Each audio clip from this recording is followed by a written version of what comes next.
अस्सलाम वालेकुम नाज़रीन, मैं हूं आपकी होस्ट युसरा बलोच और आप देख रहे हैं रोही एट 10। उम्मीद करते हैं कि आपकी सुबह बहुत अच्छे से गुजरी होगी और कोशिश की करें कि अपनी सुबह का आगाज़ पॉजिटिव सोच के साथ किया करें, क्योंकि पॉजिटिव सोच जो है वो आपकी लाइफ में बड़ा इंपॉर्टेंट रोल प्ले करती है। जब आप पॉजिटिव सोच के साथ अपनी सुबह का आगाज़ करते हैं तो आपके मोस्टली काम बहुत अच्छे से डन होते हैं। कोशिश की करें कि थोड़ी सी फ़िज़िकल एक्टिविटी को भी मॉर्निंग में अपने रूटीन में ज़रूर ऐड किया करें, क्योंकि बहुत ज़्यादा हेल्थ की इश्यूज़ आजकल आ रहे हैं और डायबिटीज़ और इस तरह के इश्यूज़ दिन ब दिन बढ़ते जा रहे हैं। कोशिश की करें थोड़ी सी 15 मिनट 20 मिनट थोड़ा सा टाइम ज़रूर निकाला करें।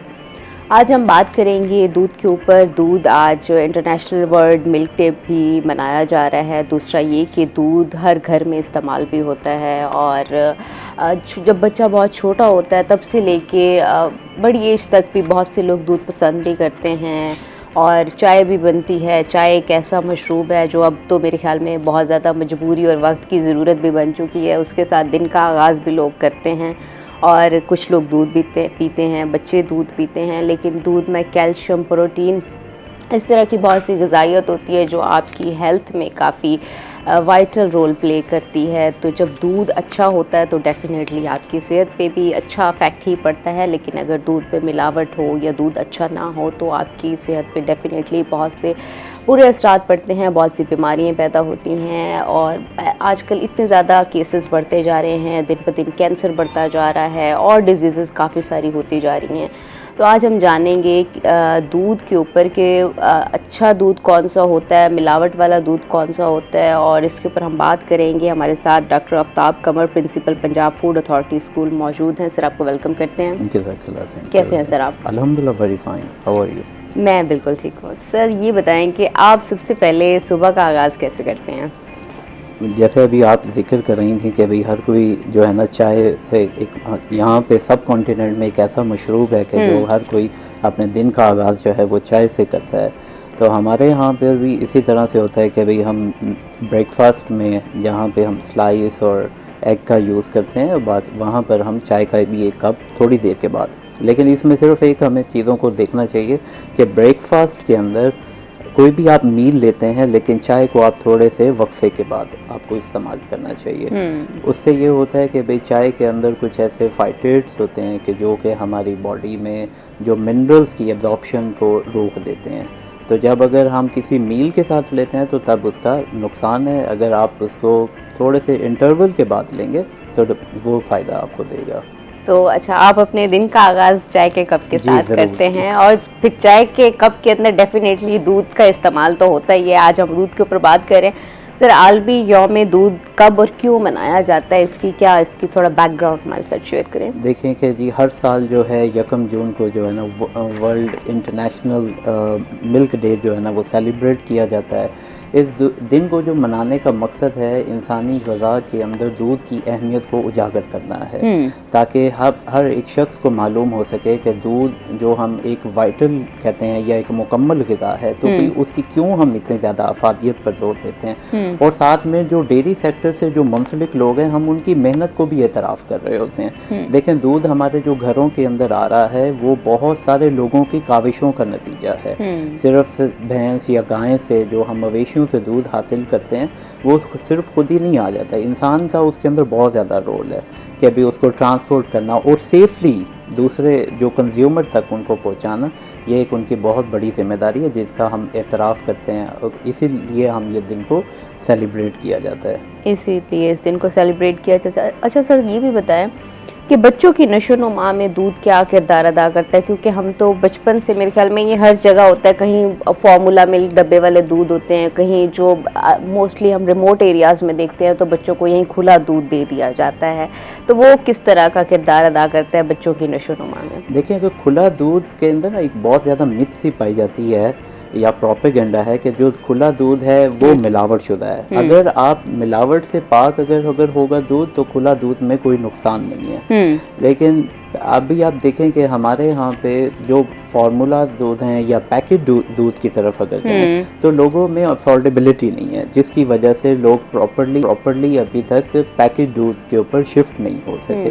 लेकिन अगर आप जहाँ से दूध की दस्तयाब हो रहा है यानी कि गवाले से, अगर आप वहाँ पे अगर आपको खालिस दूध मिल रहा है तो वाकई ये जो हमारे बच्चों की नशोनुमा के लिए बहुत ज़्यादा ज़रूरी है। और ये सिर्फ हमें बच्चों की बढ़ोतरी के लिए, उनकी बेहतर ज़हनी नशोनुमा के लिए ये दूध एक बड़ा कलीदी किरदार अदा कर रहा है और इसको अपनी डेली डाइट का हिस्सा होना चाहिए।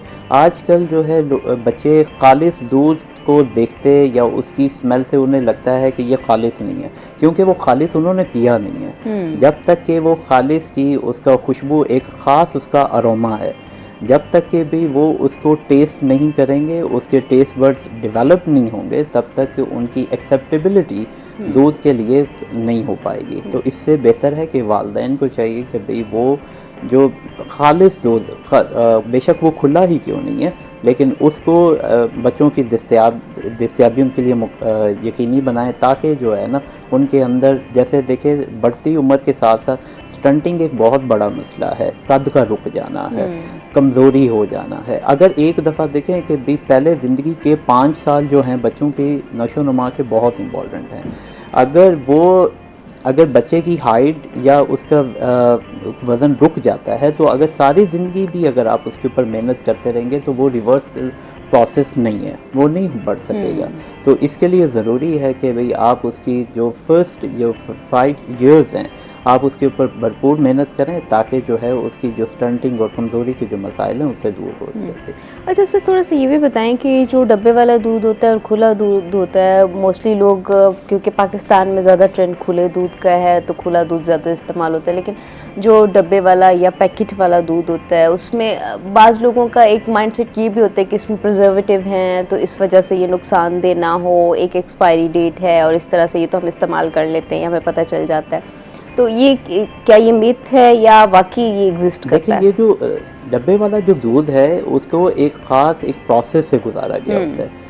अगर आप ये देखें कि भाई वो फार्मर से कलेक्ट करने के बाद उसको अपनी प्रोसेस लाइन से गुजारते हैं और उसको हीट करते हैं। अब हीटिंग के अंदर वो 2 प्रोसेस को अडॉप्ट करते हैं, एक उसको पैस्चराइज करते हैं और एक UHT करते हैं। पैस्चराइज की शेल्फ लाइफ कम है बनिस्बत के भाई जो UHT की है। UHT हम देखते हैं कि 3 माह तक उसकी एक्सपायरी या उसकी शेल्फ लाइफ है। तो उसके अंदर कुछ वाइटामिन्स और मिनरल्स का कुछ लॉस ज़रूर हो जाता है, लेकिन इसका हरगिज़ मकसद नहीं कि भाई वो बहुत सारे, हम भी रोज़ फील्ड में जाते हैं तो वो लोगों से हम भी सुनने को आता है कि शायद हो सकता है कि इसमें कोई पाउडर डाला गया है या उसके अंदर कुछ ऐसे प्रिजर्वेटिव्स हैं जिसकी वजह से दूध को लंबे अरसे तक रिटेन रखा गया है, यानी कि 3 माह तक उसकी शेल्फ लाइफ है।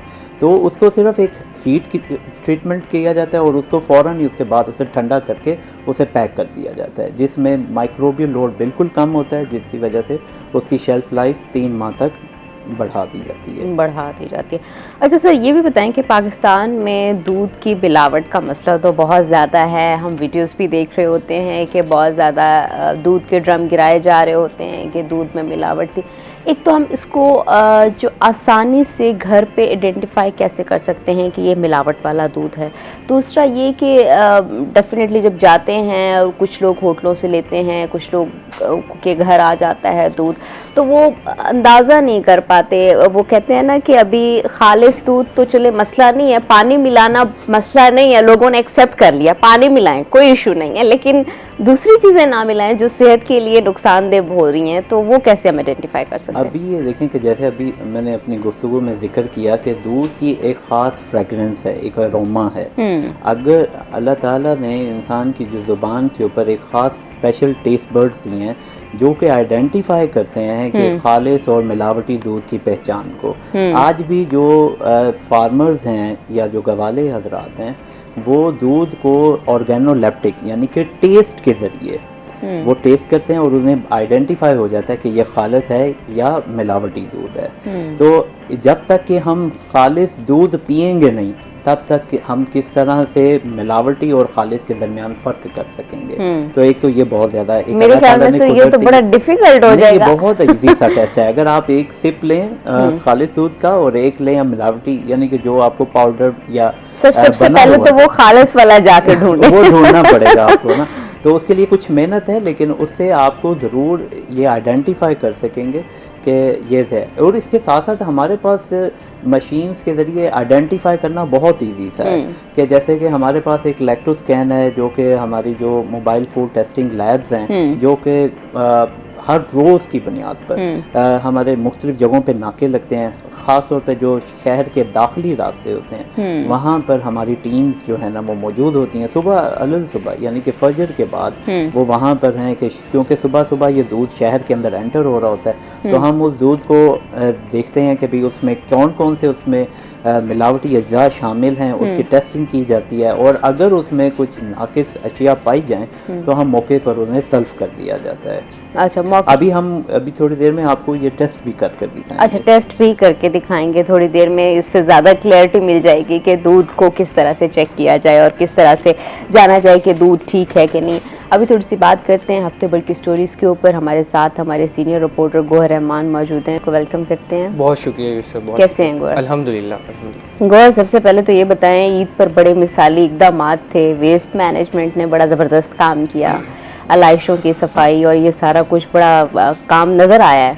बिल्कुल, क्या कहेंगे इसके ईद पर तो हमने waste management company Suthra Punjab authority का तो काम हमने देख लिया है, तो हम फ़ायदा उठाएंगे। हमारे साथ फूड अथॉरिटी के ऑफिशियल्स मौजूद हैं और ये बड़ा अच्छा काम भी कर रहे हैं। इनके एडिशनल डायरेक्टर हैं आमिर इफ्तिखार साहब, वो इस चीज़ को लेकर बड़े संजीदा हैं। मैंने उनसे बारहा इस मौजू के ऊपर बात भी है। कभी भी आपके जहन में मिलावट की बात आएगी तो आपके जहन में दूध ही आता है, कि क्योंकि मिलावट का मुझे लगता है आगाज़ ही दूध से हुआ है। डॉक्टर साहब बताएंगे आपको। तो ये एक दीनी लिहाज से भी एक बड़ा संजीदा मामला है। जब भी दीन की तरफ हम बात करते हैं तो इसको बड़ा सख्ती से मुमानियत है कि मिलावट ना की जाए, और इसके साथ ही जो है इखलाकी लिहाज से भी ये एक बड़ा ही एक संजीदा मामला है कि ये एक ऐसी चीज़ है दूध जो ज़्यादातर बच्चे इस्तेमाल किया करते हैं जो बोल नहीं सकते। और जिस तरह से डॉक्टर साहब ने बताया कि स्ट्रेंथ एंड ग्रोथ का मामला, ये पाकिस्तान में बड़ा संजीदा मामला है इस वक्त। हमारे जो बच्चे हैं वो अपनी जो कद है उस तक नहीं पहुंच पा रहे, अपनी जो फिजिक है उस तक नहीं पहुंच पा रहे। आपने देखा होगा बच्चों की ग्रोथ उस तरह से नहीं है। एक साबका हुकूमत हुआ करती थी, उसने इस पर तवज्जो दी, कोशिश की कि इसके ऊपर हमें इसको मौजू बनाना चाहिए। स्ट्रेंथ एंड ग्रोथ के हवाले से माँ और बच्चे की सेहत के ऊपर भी हमें काम करना चाहिए। वहीं पर एक स्टेप लिया गया, मदर चाइल्ड हॉस्पिटल बनाए गए, और इसके साथ साथ हमने देखा कि पोलियो की वैक्सीनेशन के साथ है कि ये स्ट्रेंथ एंड ग्रोथ वाला जो मामला डॉक्टर साहब ने उठाया, ये बड़े कम लोग उठाते हैं कि हमारी कौम में इस वक्त मौजूद है कि आपकी जो आने वाली जो नस्ल है जो आप तैयार करें वो पूरे उसके दिमाग ही नहीं है, उसकी पूरी फिजिक ही नहीं है, तो उसने क्या परफॉर्म करना है। हम वहाँ पे क्लेम तो करते हैं पाकिस्तान में 60% यूथ मौजूद है, उस 60% में 30% के हालात आप देख लें कि वो मेंटली तौर पर ही प्रिपेयर नहीं है, और मेंटली तौर पर जो उसके अंदर जो हमें बॉडी के अंदर इंग्रेडिएंट्स चाहिए वही पूरे नहीं है, तो आप उनसे क्या काम लेंगे। ये एक संजीदा मामला है, इसके ऊपर ऑफिशियल्स को काम करना चाहिए। अब हम आ जाते हैं, अपना जो हमारा मौजू वही है कि ईद पर हमने देखा जी मिसाली इक़दामात है, जहाँ पर हम कुछ इदारों के बारे में बात किया करते हैं, उनके नकाइस बयान करते हैं कि उन्हें अवामी मामलात के हवाले से जो उनको जिम्मेदारी दी गई है उसे पूरे तरीके से अदा करें। वहीं पर जब कोई अच्छा काम करता है तो हमें उसकी तारीफ़ भी करनी चाहिए। जहाँ पर ईद की हम छुट्टियाँ मना रहे थे, वहीं पर हमने देखा कि सुथरा Punjab, Multan waste management company और ख़ुसूसन मुल्तान डिवीज़न में डाइवो वेस्ट मैनेजमेंट कंपनी ने बड़ा ज़बरदस्त काम किया है। सफाई के जो मिसाली इक़दामात हमने देखने को मिले हैं, और जो सफाई का निज़ाम पहले हुआ करता था, हर जगह पर ईद वाले दिन हम निकलते थे, सड़कों पर आलाइशें मौजूद होती थी, डंपिंग पॉइंट्स पर मौजूद होती थी, तकरीबन 2-2 हफ्ते आपको पता होता था, याद होगा आपको, कि स्मेल नहीं जाती थी। लेकिन ये इसका क्रेडिट जाता है वज़ीर आला पंजाब मरीम नवाज साहिबा को। उन्होंने सुथरा पंजाब के हवाले से एक इनिशिएटिव लिया, इसको एजेंसीज का दर्जा दिया, इसके ऊपर ख़ास तवज्जो दी, स्टाफ दिया, मशीनरी दिया। तो लगता है ये ऐसा है कि जो वो काम 1 साल से कर रही थी, 1 से 2 साल से, अब उसके नताइज आना शुरू हो गए हैं। आपको हर गली मोहल्ले में सफाई वाले नज़र आएंगे, और वो अपने काम को बड़ी जिम्मेदारी के साथ कर रहे हैं। इसी तरह से मुल्तान वेस्ट मैनेजमेंट कंपनी की टीम ने दिन रात काम किया, हम उनके साथ मौजूद थे, और उसके नताइज ये निकले कि मुल्तान डिवीज़न में, मुल्तान में तारीख़ी तौर पर जो था वो जो वेस्ट कलेक्शन थी उसमें की गई, और इसके अलावा जो इसमें सबसे जो नुमाया रही वो डेवो वेस्ट मैनेजमेंट कंपनी रही। उसने बड़ा बेहतरीन काम किया, और पूरे पंजाब में चौथी पोजीशन भी हासिल की है। तो ये वो हमारे हीरो हैं जिनको हमें खराज तहसीन पेश करना चाहिए। जहां हम ईद की छुट्टियां मना रहे थे, हम अपने घरों में मज़े मज़े के पकवान बना रहे थे, तो उनका मज़ा तभी है जब हमें जो है ये वेस्टेज को कलेक्ट करके उठाया जाए और इसको तरीके से ठिकाने लगाया जाए। तो बड़ी कामयाबी है जी पंजाब हुकूमत की, और लोग भी इस पे बड़े खुश हैं। जो प्रोजेक्ट जिसके ऊपर कहा जा रहा था लाखों रुपए अरबों रुपए आपने लगा दिए, इसके क्या नताइज निकलेंगे, तो अब ये देखने में ये आ रहा है कि उसके नताइज वाकई निकले हैं। और जिन्होंने काम किया उनके लिए वज़ीर आला पंजाब की जानिब से भी आपने देखा होगा कि ऐलान सामने आया कि उनको जो है वो कैश प्राइज भी दिए जाएंगे। तो इससे वर्कर्स का बड़ा मोराल बुलंद होता है। जब डिप्टी कमिश्नर मुल्तान किसी को भी अप्रिसिएशन दी जाए तो वो बहुत अच्छा आगे दोबारा देते हैं। बिल्कुल, डिप्टी कमिश्नर मुल्तान है जी नुमान सदीक साहब, बड़े ज़बरदस्त अफसर हैं, काम शाम करते हैं, बड़े तवज्जो दी उन्होंने सफाई पे। मेरी उनसे मीडिया टॉक हो रही थी, बात हो रही थी, तो मैंने कहा नुमान साहब ये जो वर्कर्स हैं ये बेचारे इन्हें डरा ही रहे हैं कि अगर जिसने काम ना किया उसे हम ये कर देंगे, उसे नौकरी से निकाल देंगे, उसके ऊपर पीड़ा लगा देंगे, ये सरकारी चीज़ें वो बता रहे थे। मैंने कहा इनके लिए कुछ है भी सही अगर कोई अच्छा काम करे। तो उन्होंने मुझे बताया था कि उन्होंने कहा कि हम इनके लिए अगर कोई अच्छा काम करेगा तो हम उसे जो उसके मुताबिक रिवार्ड होगा वो भी देंगे। अच्छा। तो ऐसे में जैसे ही हमने वो नताइज हमने देखे कि सूत्रा पंजाब के निकले हैं, मुल्तान की टीम ने काम किया है, कमिश्नर मुल्तान बड़े फोकस थे। मैं ये आपको ऑन रिकॉर्ड, क्योंकि आप और हम भी फील्ड में मौजूद रहते हैं, मैं जहाँ पर पब्लिक की हॉलीडे हो जाती है हमारी ड्यूटी थोड़ी सी सख्त हो जाती है। ईद के तीनों दिन हम भी ड्यूटी पे मौजूद थे। कमिश्नर मुल्तान में ऐसे अफसरान की बड़ी ज़रूरत है हमें। कमिश्नर मुल्तान का एक पाँव मुल्तान में होता था, एक लोधरा में, एक विहाड़ी में। उन्होंने तमाम तहसीलें नहीं छोड़ी, बुरे वाला में भी वो जा रहे हैं, शुजाबाद में भी वो जा रहे हैं। सिर्फ क्या था कि वो जो प्रोजेक्ट था उसे मॉनिटर करना था, और उसके नताइज यही निकले कि मुल्तान में और ये प्रोजेक्ट जो था बड़ा कामयाब प्रोजेक्ट रहा है। बड़ा कामयाब प्रोजेक्ट रहा है। अच्छा, दूसरा अब थोड़ा सा पेट्रोल पंप की तरफ भी आ जाते हैं। अब खुशी की बात तो कर ही लिया, एक अच्छा पॉजिटिव काम भी हुआ है। दूसरा, पेट्रोल पंप फट गया, कीमतों में बड़ा रिलीफ, ये बड़ा हैरान कुन, इसके ऊपर थोड़ी सी। अच्छा जी, अच्छा, एक कॉलर भी हैं, पहले कॉलर ले लेते हैं जी। अस्सलाम वालेकुम, कौन बात कर रहे हैं और कहाँ से? आज नौ बात से बात कर रहे हैं। ठीक है, अस्सलाम वालेकुम जी सवाल कीजिएगा। जी मुल्तान से बात कर रहे हैं। ठीक है, सवाल कीजिएगा। जी हमारे इलाके में ना सही नहीं आते ये सही बिल्कुल नहीं आती थी। मैंने कहा था आप चैनल देखा चल रहा था सही हवाले से।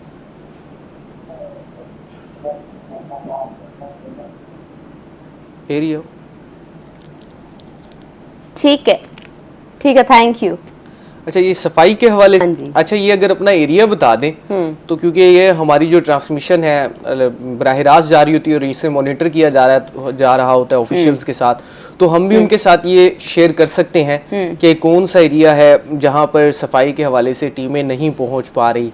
ये एक इंडिविजुअली तौर पर तो नेग्लिजेंस हो सकती है कि कुछ जाती तौर पर जिसके यूसी इंचार्ज की जिम्मेदारी लगाई गई है वो काम ना कर रहा हो, तो उसको इस हवाले से पाबंद किया जा सकता है। लेकिन एज ए होल अगर हम बात करें तो वो आपने जो सफाई के इंतजामात थे वो देखें कितने बेहतर थे। ओके नाज़रीन, अभी हम जाते हैं एक छोटी सी ब्रेक पे, कहीं मत जाइएगा, हमारे साथ रहिएगा। वेलकम बैक नाज़रीन। इससे पहले हम हफ्ते भर की स्टोरीज़ के ऊपर बात कर रहे थे, अभी हम थोड़ी सी दोबारा दूध के ऊपर बात करते हैं, और आज दूध का आलमी दिन भी मनाया जा रहा है। अच्छा सर, ये भी साथ साथ बताएं कि एक तो ये भी कहा जाता है कि गर्म दूध को नहीं चेक किया जा सकता, ठंडे दूध को किया जा सकता है, और मैं नाम नहीं लेती, बहुत सारे होटल्स पे कहते हैं कि जो दूध है वो गर्म ही रखते हैं।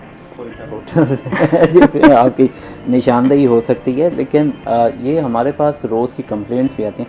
अच्छा, दूध, ठंडा दूध और गर्म दूध में फ़र्क ये होता है कि भाई अगर जो रॉ मिल्क है उसकी टेस्टिंग आसान है, क्योंकि उसमें कोई फिजिकली कोई चेंज नहीं आया उसकी केमिस्ट्री के अंदर। जैसे ही दूध को हम ख़ास दर्जा हरारत पर गर्म करते हैं तो उसकी केमिस्ट्री चेंज होती है, उसकी प्रोटीन डीनेचर होना शुरू हो जाते हैं। तो जब अगर हमने इसके हर कंपोनेंट को टेस्ट करना है कि उसके अंदर लैक्टोज है, उसमें प्रोटीन है, उसकी फैट्स हैं, तो उसकी बगैर किसी चेंज के हमने जो रॉ मिल्क को टेस्ट करना हमारे लिए आसान है एज़ कम्पेयर टू कि भाई अगर हम उसे गर्म दूध या बॉइल्ड मिल्क को टेस्ट करना है। लेकिन बॉइल्ड मिल्क को भी चेक किया जा सकता है, लेकिन कंपैरेटिवली उससे डिफिकल्ट है। मुश्किल क्या, उसके लिए हम उसकी तरफ जाते नहीं, क्योंकि उसके रिजल्ट्स नहीं ठीक आते। अच्छा। तो सिर्फ अगर हम कच्चा दूध या जिसे हम रॉ मिल्क कहते हैं उसी की टेस्टिंग के लिए वो ज़्यादा मौजू है टेस्ट। जितने भी दुनिया में इंटरनेशनल स्टैंडर्ड्स अडॉप्ट किए जाते हैं वो रॉ मिल्क के लिए किए जाते हैं। अच्छा सर, और दूसरा मार्केट में लो फैट मिल्क और इस तरह के भी डब्बे वाले दूध अवेलेबल होते हैं, ये सेफ़ हैं, लोग इस्तेमाल कर सकते हैं?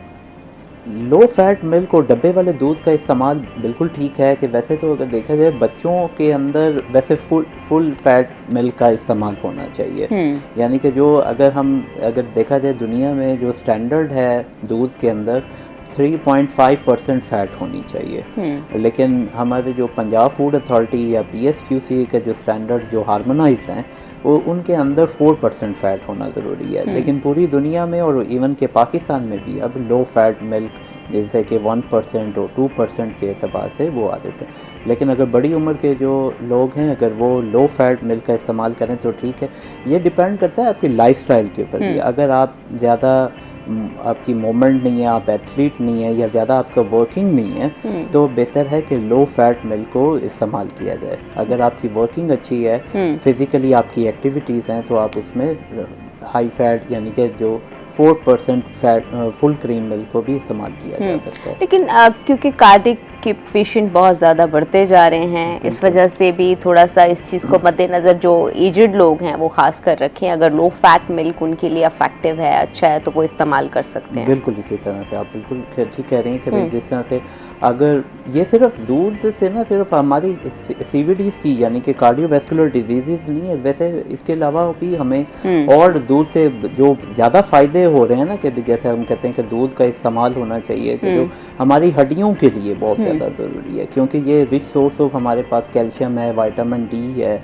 इससे क्या होता है कि भाई हमारे जो है ऑस्टियोपोरोसिस, ख़ास तौर पे वो ख़वातीन जो कि 40 साल से उम्र से ज़्यादा हैं तो उनमें जो है ऑस्टियोपोरोसिस यानी कि हड्डियों का भुर जाना शुरू हो जाता है। तो ये उनकी बोन्स की डिप्लीशन को रोकता है। तो ये कैल्शियम और ये जो इनके अंदर जो मौजूद मिनरल्स हैं वो हमारी हड्डियों के घुलने को रोकते हैं। तो इसके लिए दूध की अफादियत बहुत ज़्यादा है। और आप बेशक वो आप खुला दूध इस्तेमाल कर रहे हो या पैकेट दूध के अंदर, तो दोनों का कंपैरेटिव, लेकिन सिर्फ खुले दूध के अंदर है कि उसकी शेल्फ़ लाइफ बहुत कम है और पैकेज या प्रोसेस्ड दूध की शेल्फ़ लाइफ ज़्यादा है। अच्छा सर, दूसरा ये भी बताएं कि अक्सर हम ये देखते हैं कि जो बड़े होते हैं, जो ख़ासकर एजड ग्रुप होता है, वो आजकल के बच्चे तो शायद कम हो गए हैं लेकिन वो बहुत दूध को पसंद करते हैं और वो कहते हैं कि हम दूध ना पिएं तो हमें नींद नहीं आती। बिल्कुल। तो वो दूध पी के सोते। क्या बड़ों को दूध पीना चाहिए, नहीं पीना चाहिए, किस एज तक उनको करना चाहिए? देखिए ये जो दूध जो कहते हैं ना मुतवाज़न ग़िज़ा भी है और ये मुकम्मल ग़िज़ा है। उसके लिए हर एज ग्रुप के अंदर यानी कि नौमौलूद से लेकर बेशक बुढ़ापे तक आप किसी भी उम्र के अंदर हैं आपको दूध का इस्तेमाल होना चाहिए।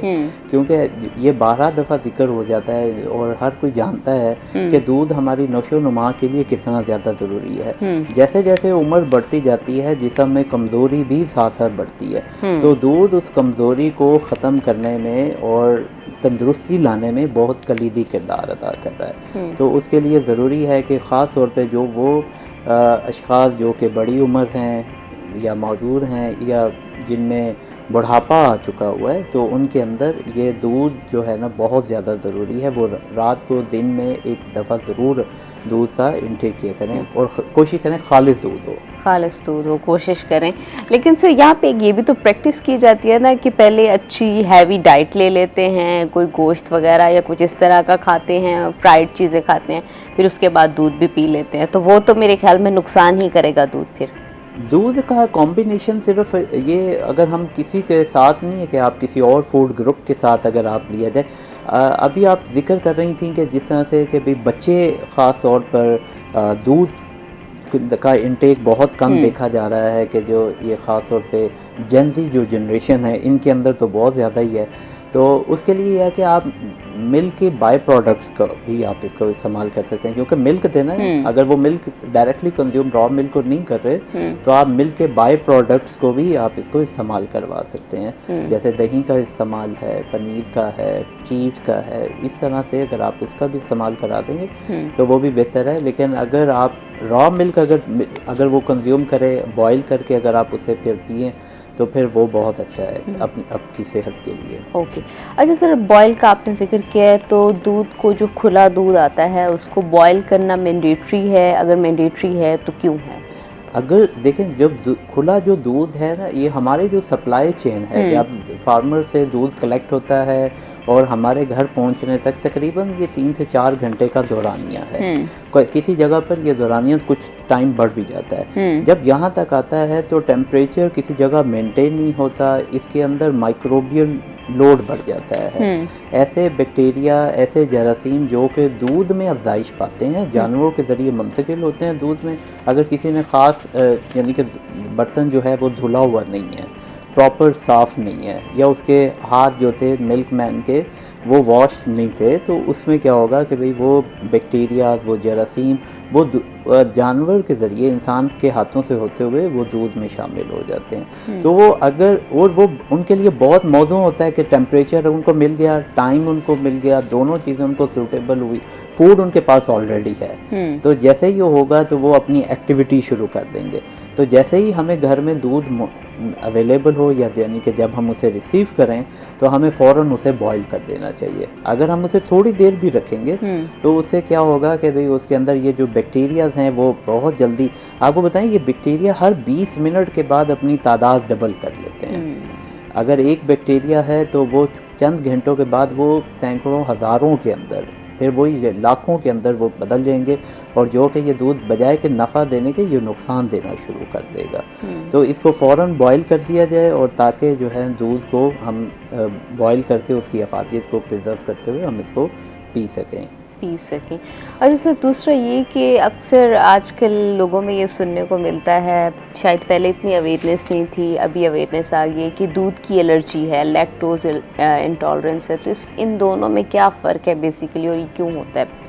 ये जो दूध के अंदर ये एलर्जिक जो है ना, हमारे यहाँ पे इम्यूनिटी यानी क़ुव्वत मुदाफ़ियत का एक सिस्टम है, यानी कि हमारा जिस्म ऐसा समझने लग जाता है कि दूध के अंदर जो प्रोटीन है ये हार्मफुल चीज़ है, और जैसे ही वो बॉडी के अंदर जब दूध जाता है तो वो अपना एक एक्टिव रिएक्शन शो करता है, जिसकी वजह से इचिंग यानी कि ख़ारिश हो जाना, नाक से पानी का बहना, आँखों से बहना, सोजिश हो जाना, ये कुछ अलामात हैं। ये तो है कि भाई इसमें मुदाफ़ियती हमारा निज़ाम है। लेकिन जो लैक्टोज जो इंटॉलरेंस है वो कम्प्लीटली डील करता है हमारे डाइजेस्टिव सिस्टम से, यानी कि हमारे स्टमक के अंदर या इंटेस्टाइन के अंदर ऐसी कैपेबिलिटी नहीं है कि भाई वो मिल्क की प्रोटीन को डाइजेस्ट कर सके।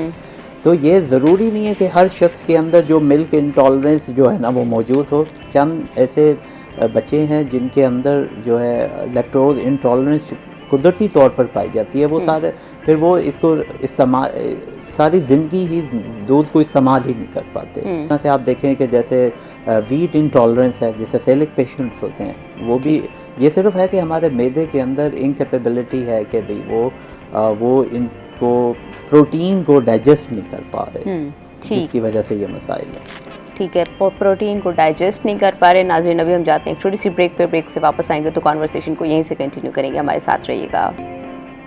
वेलकम बैक नाज़रीन, इससे पहले हम दूध के ऊपर बात कर रहे थे, अभी थोड़ी सी फिर हफ्ते भर की स्टोरीज़ के ऊपर बात करते हैं। गोर पेट्रोल बम उल्टा फट गया ईद से पहले, और फिर उसके बाद रिलीफ मिल गया। बड़ी हैरानी वाली बात है ये, तो क्या कहेंगे इसके ऊपर? अच्छा, हम और आप जो है ना वो अभी भी इसको पेट्रोल बम का नाम ही दे रहे हैं। तो ये पहली दफ़ा कोई ऐसी खबर हम चला रहे होंगे कि हम इसे इस तरह से पेश करें कि ये उल्टा चल गया। आदत हो जाती है कभी कभी कुछ लफ्ज बोलने की, वही आदत सी हो गई बस है। वो हुकूमत ने ना पिन निकाली थी जी उस बम की, वो फेंकना अवाम की तरफ था, लगता है अपनी तरफ ही इस बार चल गया।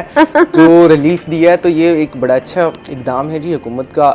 पेट्रोल की कीमत में 20 रुपये कमी की गई है, डीजल की कीमत में की गई है।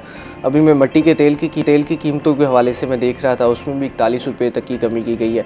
अब ये वही दोबारा से फिगर वापस आना शुरू हो गए हैं 380 टू 370 के दरमियान। हमने देखा कि डीजल की कीमत भी उसके दरमियान में आ गई है, पेट्रोल की कीमत भी और मट्टी के तेल की कीमत भी। तो ये जो पेट्रोलियम मसनूआत है, इनका जो डायरेक्टली जो ताल्लुक है वो महंगाई से होता है, इन्फ्लेशन से होता है। आपको पता है कि पेट्रोल के जब कीमतें बढ़ती हैं तो उसके साथ ही दीगर जो अवामिल हैं, दीगर जो प्रोडक्शन कॉस्ट है वो भी बढ़ जाती है, और इसका डायरेक्टली जो असर है वो आम आवाम पर होता है, जनरल आवाम पर होता है, पब्लिक पे होता है। तो उसके अब मुस्बत नताइज ये निकल रहे हैं जी। गुड्स ट्रांसपोर्ट के जो किराए हमने देखा कि हाईएस्ट रेट में पहुँच गए थे, तो वो भी, उसमें भी 6% कमी का ऐलान सामने आया। इसके अलावा पब्लिक ट्रांसपोर्ट के हवाले से भी कीमतों में कमी आएगी, और आइंदा आने वाले हफ्ते में आप देखेंगे कि जो हमने जो हमारी दीगर कमोडिटीज़ थी, इसमें अशिया ज़रूरिया थी जिनका ताल्लुक ग्रेन मार्केट से था, आप उनकी कीमतों में भी कमी होते हुए देखेंगे। लेकिन अभी ये कमी जो की गई है, ये आवाम की तरफ से ये कहा जा रहा है कि ये नाकाफ़ी है, इसमें मज़ीद इजाफा होना, इसमें मज़ीद कमी होनी चाहिए, क्योंकि जो लोगों की जो क़ुव्वत ख़रीद है वो बहुत कम होती जा रही है। इस बार जो हमने ये देखा कि अभी हमने एक बहुत बड़ा एक सीज़न होता है, एक फेस्टिवल होता है कुर्बानी की ईद, तो हमने ये देखा कि इस बार क्योंकि हमारा एक पूरा एक सीज़न मवेशी मंडियों में गुजरा, हम उस चीज़ को ऑब्ज़र्व कर रहे होते हैं, और दूसरी जानिब नेशनल स्टैटिस्टिकल ब्यूरो के जो अदाद-ओ-शुमार हैं वो भी हमारे पास आ रहे होते हैं, तो वो यही बताते हैं कि इस बार लोगों की क़ुव्वत ख़रीद में कमी वाक़ई हुई है। आपने एक लाइन ज़रूर सुनी होगी कि मंडी गिर गई, मंडी जो है वो रेट नहीं मिल रहा। वो रेट नहीं मिल रहा वाली बात नहीं है, वो लोगों की क़ुव्वत ख़रीद कम हो गई है, लोग ख़रीद नहीं पा रहे। आपको उसके बावजूद भी लोग ख़रीद नहीं पा रहे, जहाँ पर जो बेचने वाला है वो कहता है जो मैंने इसके ऊपर लगाया है वो मुझे नहीं मिल रहा, जहाँ पे जो ख़रीदने वाला है वो कहता है कि मैंने तो जी इतने में ही ख़रीदना है। तो ये मामलात इसके दरमियान फंस रहे हैं, और पिछले सालों के मुकाबले में जो कुर्बानी थी वो भी आपने कम देखी होगी, क्योंकि उसकी रेशो में भी कमी आई है। तो अभी जो IMF के भी अदाद-ओ-शुमार हैं वो भी बड़े हैरानकुन हैं, और जो दुनिया के ऑब्जर्वर्स हैं वो बता रहे हैं कि पाकिस्तान में मज़ीद 1 करोड़ लोग जो हैं वो ख़त गुर्बत की लकीर से नीचे चले गए हैं। ये बड़ी परेशान कुन बात है, लोग नीचे जा रहे हैं, और ये ऐसे में हुकूमत को हंगामी बुनियादों पर कुछ ऐसे प्लान तरतीब देने चाहिए, ऐसे इकदाम करने चाहिए जिसमें जो कॉमन मैन है उसको रिलीफ मिले। बिजली के बिलों के हवाले से रिलीफ देना चाहिए। इस वक्त सबसे बड़ा चैलेंज इस वक्त एक बिजली का बिल बन चुका है, सर्दियों में सुई गैस का बिल बन चुका है। ये कोई लग्जरी चीज़ें नहीं है, ये बेसिक नीड्स हैं जिनके ऊपर हुकूमत को काम करना चाहिए। लोग इससे मुतासिर हो रहे हैं, लोगों की इतनी आमदन नहीं है जितना आपके उनमें बिल भेज रहे हैं।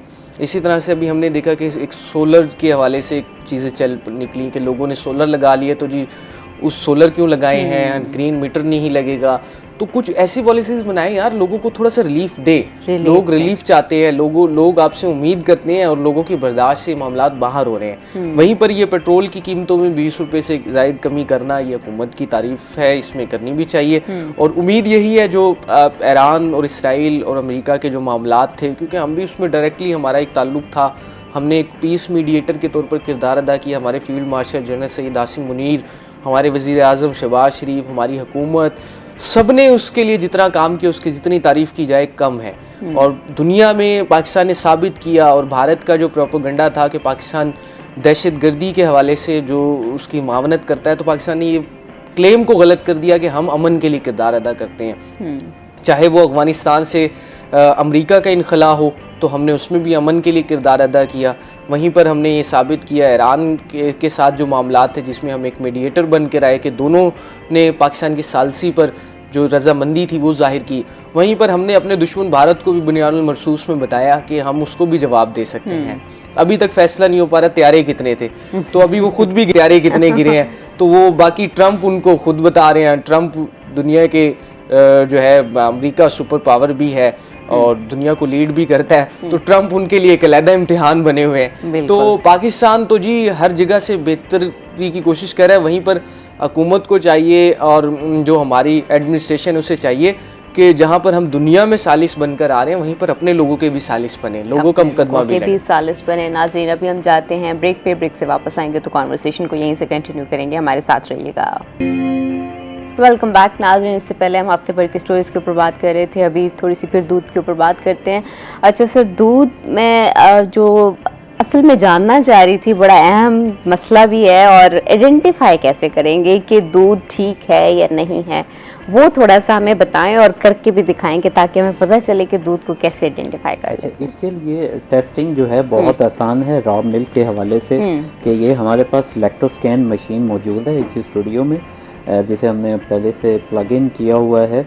अगर आप यहाँ पे दिखा सकें नाज़रीन को कि हमने यहाँ पे मिल्क का सैंपल, रॉ मिल्क सैंपल लेकर हमने इसको कंटेनर में लोड किया, और लोड करने के बाद हमारे यहाँ पे हम इसको ऑन करते हैं तो यहाँ पे दिखाया जाता है कि भाई हम कौन से मोड को सिलेक्ट कर रहे हैं, यानी कि आइदर काउ मिल्क है, बफेलो है। अगर आपको आइडेंटिफाई है या आपको पूरा श्योर है कि भाई अगर अच्छा, थोड़ा सा सर अगर हम इसको टर्न कर दें ताकि हमारे नाज़रीन देख सकें। अगर आप देख पाएंगे, हाँ, ये आपके लिए इसी, तो इससे अगर हम यहाँ से इसमें से हम ये सिलेक्ट कर लेंगे कि मिक्स मिल्क है। अब मिक्स मिल्क को हमने सिर्फ इसको प्रेस करेंगे एंटर को, और ये विद इन 45 सेकेंड्स ये हमें 10 पैरामीटर्स को टेस्ट करके देगा, जिसमें एडिड वाटर होगा, इसमें फैट है, प्रोटीन है, कार्बोहाइड्रेट्स है, उसका टेम्परेचर है, ये तमाम सारी चीज़ें ये हमें प्रिंटेड फॉर्म के अंदर ये मुयसर होंगी। ये 45 मिनट्स इसका सिर्फ एक टाइम है। ये थोड़ा सा सैंपल इनटेक करता है ये मशीन, और ये जैसे ही यहाँ पे सैंपल इंजेक्ट होता है तो इसके अंदर प्रोसेसिंग हो जाती है, जिसके अंदर ये हम जो इसके अंदर ज़्यादातर देखते हैं कि एडिड वाटर है, कि भाई दूध में पानी कितना डाला गया है। अच्छा, बेशक वो बर्फ़ की हालत के अंदर है या दूध इससे बना हुआ है, अगर इसमें अगर दूध बना गया है यानी कि मिलावटी दूध है, तो इसके अंदर एडिड वाटर जो है वो बहुत ज़्यादा होगा। अच्छा, तो इसके अंदर अभी हमारे पास जो इसके रिजल्ट्स आएंगे तो हम उससे जो है वो आइडेंटिफाई कर देंगे कि भाई हमारे पास ये इसके यहाँ पे टाइमर दिया हो गया है, जहाँ पे सेकंड्स के अंदर ये बताया जाता है कि भाई अभी कितने हमारे पास टाइम रिमेनिंग है। तो उसके अंदर ये देखिएगा हमारे पास ये रिजल्ट्स भी, ओके जी, रिजल्ट्स आ गए हैं, अब ये देखते हैं। यहाँ पे ये हम नहीं बताते कि कहाँ से हमारे पास ये अभी रॉ मिल्क का सैंपल है, लेकिन इसके अंदर जो फैट है वो 2.89% है। जैसे अभी मैंने जिक्र किया आपसे कि फैट 4% होनी चाहिए। अच्छा। हमारे यहाँ जो स्टैंडर्ड है पंजाब फूड अथॉरिटी का या PSGC का, अच्छा 4% होनी चाहिए, 4% होनी चाहिए। दुनिया में जो स्टैंडर्डाइज्ड है वो 3.5% है। और फिर उसके बाद है कि उसकी डेंसिटी है 21.92 है, उसका SNF है इसका 6.72, जो यानी कि ये SNF 8.5% होना चाहिए। अच्छा, 8.5 होना चाहिए, इसमें 6 है, 6.72 है। और फिर उसके बाद लैक्टोज है, फिर उसके अंदर जो मोस्ट इंटरेस्टिंग है यानी कि जिसके ऊपर सबसे पहले निगाह जानी चाहिए वो एडिड वाटर है। अच्छा। एडिड वाटर 0 होना चाहिए, यानी कि अच्छा। इसमें बाहर से पानी नहीं मिला होना चाहिए। सही। मिल्क की जो कॉम्पोजिशन है उसके अंदर कुदरती तौर पे मिल्क तो में 82 to 86% तक पानी मौजूद होता है कुदरती। लेकिन अगर इंसान खुद से कोई एक ड्रॉप भी पानी डालेगा तो वो एडिड वाटर कंसीडर होगा। और इस दूध के अंदर जो एडिड वाटर है दैट इज 19.8% है। अच्छा। ऑलमोस्ट 20%। अच्छा, ऑलमोस्ट 20% है। यानी कि खवातीन को घर में पानी अब खुद से मिलाने की जरूरत नहीं होगी। ये काम भी फार्मर ने ना अपने जिम्मे ले लिया कि भाई वो आपको अब दूध में पानी भी मिला कर देंगे। उसकी पीएच है, अब पीएच का भी बड़ा अमल दखल है कि पीएच जो होती है ना मिल्क की 7.2 7 यानी कि वैसे नॉर्मल के ऊपर होती है। अब इसकी जो पीएच है 8.96 है, टुवर्ड बेसिक है। तो इसका मतलब है कि दूध के अंदर इसमें से फैट कम है। जब आप पानी ऐड करते हैं तो फैट और बाकी जो प्रोटीन का तनासुब है वो कम हो जाता है, क्योंकि जब आप एक चीज़ को कुदरती तौर पे अगर आप कोई चीज़ डालेंगे उसमें से तो बाकी कॉम्पोजिशन जो है वो डिस्टर्ब होते हुए उसका परसेंटेज काफ़ी कम हो जाएगी।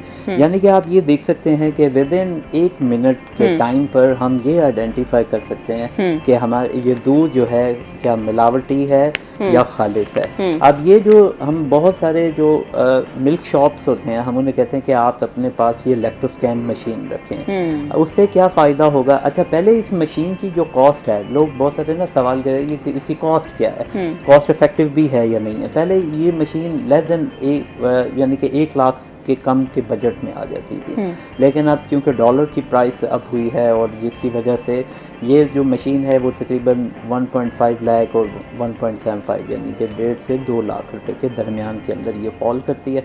अगर एक दुकानदार अगर ये इसको रख लेता है तो उससे क्या होगा कि भाई हर आने वाला जो मिल्क है वो उसको पहले 1 मिनट की टाइम के ऊपर इसको टेस्ट करेगा, अगर तो वो उसका स्टैंडर्ड पे पूरा उतरेगा तो तब तो वो उसे अलाउ करेगा कि ताकि उसे चिलर के अंदर डाला जाए, नहीं तो फिर उसे वो रिटर्न कर देगा।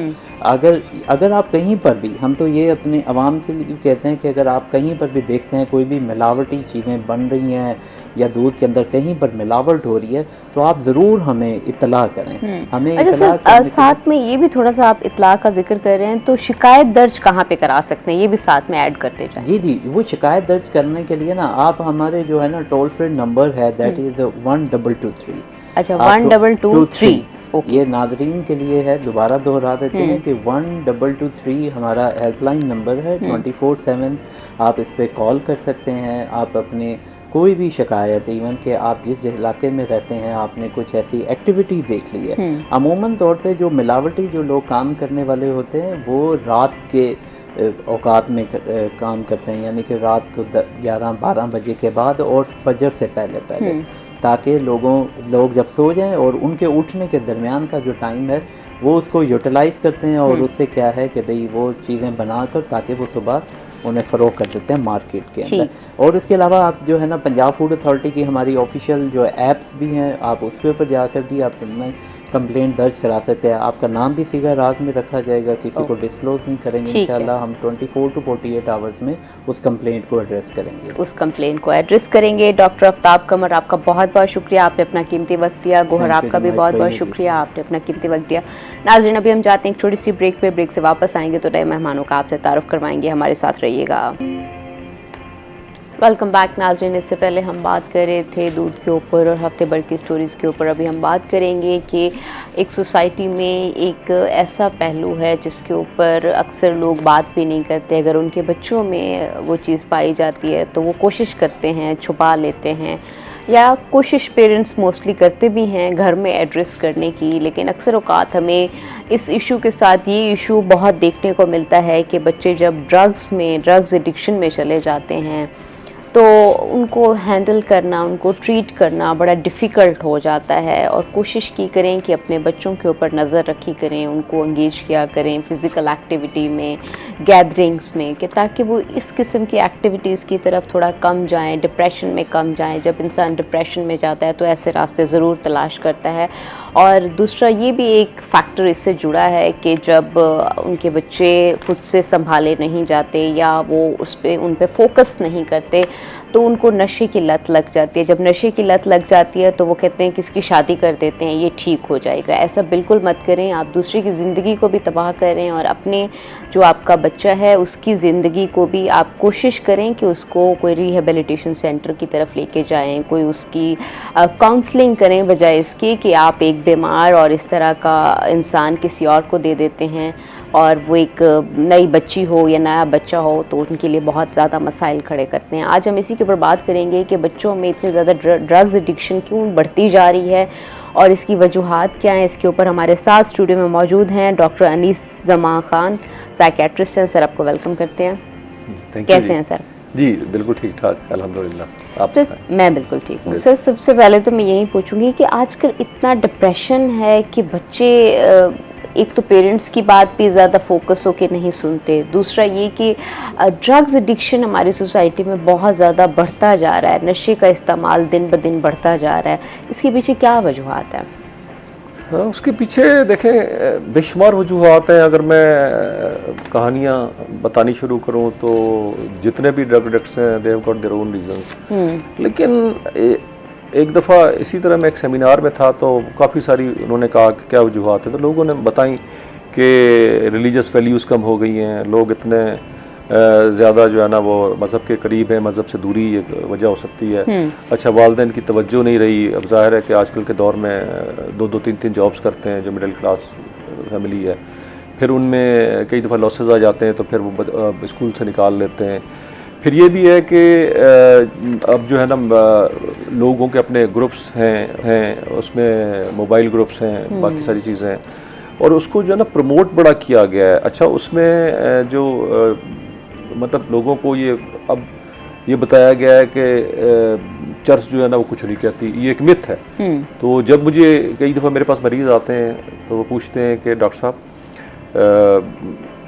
ये मेरा पेशेंट है और ये अजीब बहकी बातें कर रहा है और लड़ता झगड़ता है और गुस्सा करता है और अजीबोगरीब कोई शक वगैरह करता है, लेकिन डॉक्टर साहब पीता सिर्फ चर्स है और कुछ भी नहीं पीता। अच्छा, फिर मैं बड़ा हंस के कहता हूँ, मैंने कहा तो ये जो सारा नतीजा निकला ये चर्स का निकला। तो यही वजह है कि लोग जो है ना अब इस नशे को नशा नहीं समझने लगे। अच्छा, इससे जो बुरी बात है कि वो ये है कि अच्छा हम सारी चीज़ों का नाम लेते हैं, हम कहते हैं कि जी सबसे ज़्यादा नशा कौन सा इस्तेमाल होता है। अब लोगों के जहन में है कि नशा वो होता है कि जिस पीने के बाद कोई बंदा गिर पड़े, बेहोश हो जाए, ऐसी बात नहीं है। देखिए, ड्रग एडिक्शन जो है ना, सबसे ज़्यादा ड्रग एडिक्शन जो मिलियंस में नहीं है, बिलियंस में, अरबों लोग, वो है सिगरेट की, सिंपल सिगरेट।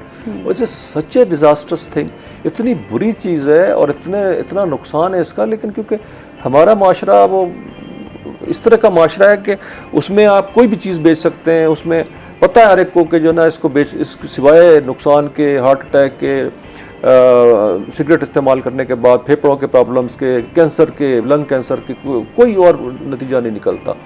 तो लेकिन अब क्योंकि इसको मार्केटिंग की जाती है, अच्छा बेचा जाता है, प्रॉफिट है, क्योंकि अब हर चीज़ प्रॉफिट बेस्ड है, तो प्रॉफिट के ज़ोर पर ये बिक रही है। पाकिस्तान में भी उन्होंने इम्पोर्टेड सिगरेट मिलती हैं, हर तरह की सिगरेट मिलती हैं, जाली सिगरेट्स मिलती हैं, और इवन ये है कि बाहर उन्होंने पाबंदी लगाई है। और किसी ज़माने में मुझे याद है कि बेंसन एंड हेजिस कप होते थे उसके क्रिकेट के, उनमें बाकायदा उनका नाम था और उस पर ना डिस्प्ले पे आते थे कि उनके मार्लबोरो के और बाकी सिगरेट के इश्तहार जो है ना बाउंड्रीज पे होते थे। लेकिन इट्स जस्ट द अपोजिट कि आप मतलब कैसे कर सकते हैं कि खेल के मैदान में आप ये शो कर रहे हैं कि सिगरेट के इश्तहारों को प्रमोट कर रहे हैं। तो फिर उन्होंने कहा कि नहीं, इसको कम किया जाए, बंद किया जाए। तो एक ज़माने में एक सिगरेट होता था K2। अच्छा, वो K2 के इश्तहार में आता था, वो जिस ज़माने में सिर्फ रेडियो होते थे कि K2 पे आइए और K2 अपनाइए, मतलब K2 की चोटी सर करें। वहाँ पे बैठा था एक पहाड़ पे एक बंदा कि वो K2 सिगरेट पी रहा है ना, मिडिल क्लास का, क्योंकि वो मिडिल क्लास को टारगेट करते थे। तो बड़ी हंसी आती थी कि जस्ट आयरनी, कितना तजाद है इसमें कि वो तो सिगरेट पिए बंदा, तो उसको तो स्टेमिना नहीं रहता, बेचारा 4 कदम नहीं चल सकता, तो उसको कहते हैं K2 पे आइए। तो अब उन्होंने बाहर खैर ये किया है कि उसका डिस्प्ले भी बंद कर दिया है। तो सिगरेट लेने जाता है तो वो उसको दराज खोल के ना उसमें से देते हैं ताकि लोगों को तरगीब ना हो। लेकिन हमारे यहाँ अभी तक लेकिन सर अभी भी तो ग्लोरीफाई किया जा रहा होता है हमारे ड्रामाज में। एक छोटी सी लाइन भले उसके नीचे लिख दी जाती है, लेकिन जिस तरह का एक कैरेक्टर दिखाया जा रहा होता है तो वो बड़ा लोग उसको ग्लोरीफाई करते हैं, देखते हैं, उसे पसंद करते हैं, और फिर वो जो हमारी जेनजी है उसको कॉपी करती है। आजकल तो वेप और डिफरेंट तरह की और भी चीज़ें आ गई हैं। बिल्कुल जी। और लेकिन अभी हम थोड़ी सी इसके ऊपर भी बात करते हैं सर कि आइस आजकल बहुत ज़्यादा जिक्र, let's come to the main problem जो है, आइस का जिक्र बहुत ज़्यादा आता है, क्योंकि दिन ब दिन अब तो एक नए आप चर्च की बात कर रहे थे, अब तो नए नशे आ रहे हैं। और दूसरा ये कि ख़बरों में भी पिछले दिनों बहुत ज़्यादा रहा है, इतने ज़्यादा इनके नेटवर्क्स हैं और काम चल रहा है, लोग बाय कर रहे हैं, तो डेफिनेटली ये काम चल रहा है ना। तो आइस ड्रग क्या है और इस दीगर मंशियात जो हम पहले जिक्र कर रहे थे, चर्च होगी या कोई और भी, तो उनसे मुख्तलिफ कैसे है? देखिए, ये तो सारे ट्रेडिशनल नशे थे। अब जितनी पुरानी इंसान की तारीख है, मतलब इवन मांझोदारों खुदाई करें वहाँ से बर्तन मिलते हैं। अच्छा, मिस्र के जो एहराम है वहाँ पे शराब की जो है ना वो बनाने के उनकी चीज़ें, यूटेंसिल्स, बर्तन वगैरह मिलते हैं। तो ये बहुत पुरानी है। और इसी तरह जो ना ये जो अफीम है, चर्च है, ये पुरानी चीज़ें हैं और ये बड़ी ट्रेडिशनल है, आती जा रही हैं। और किसी ज़माने में तो इसको दवा के तौर पर इस्तेमाल करते थे अफीम को, और इसको कहते थे गॉड्स मेडिसिन है, खुदा की दवाई है यूनान में, कि आप खांसी अफीम दे दें, खांसी ठीक है, नींद नहीं आती, अफीम थोड़ी देर नींद आ जाती है। अच्छा, बंदा रिलैक्स नहीं होता, अफीम दे दें रिलैक्स हो जाता है।